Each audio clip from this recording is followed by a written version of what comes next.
60 years పైబడిన వాళ్ళు kidney transplantation చేయించుకోవచ్చా? Usually స్టాండర్డ్‌గా 60 ఇయర్స్ లోపల వాళ్ళే కిడ్నీ ట్రాన్స్ప్లాంట్ చేసుకోవడం అనేది అనాదిగా జరుగుతున్న విషయం.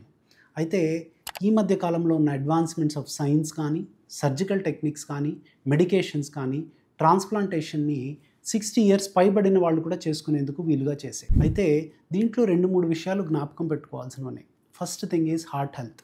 Thorough cardiac evaluation with proper heart evaluation జరిగిన తర్వాత కిడ్నీ ట్రాన్స్ప్లాంటేషన్కి ఫిట్గా ఉండొచ్చు. Sugar and BP control, optimal sugar and BP control achieve అవ్వటం అనేది చాలా ఇంపార్టెంట్. మూడవది మ్యాలిగ్నెన్సీ రిస్క్, అంటే 60 ఏళ్ళు పైబడిన వాళ్ళకి ఉండే క్యాన్సర్ రిస్క్ని మనము దృష్టిలో ఉంచుకొని వాళ్ళకి థరోస్ క్యాన్సర్ స్క్రీనింగ్ చేసుకోవాలి. క్యాన్సర్స్ ఏవి లేవు అని కన్ఫర్మ్ చేసుకున్నాకే ట్రాన్స్ప్లాంటేషన్కి వెళ్ళాలి. నాలుగవది సర్జికల్ రిస్క్ అండి. Any patient more than 60 special surgical risks ఉంటాయి.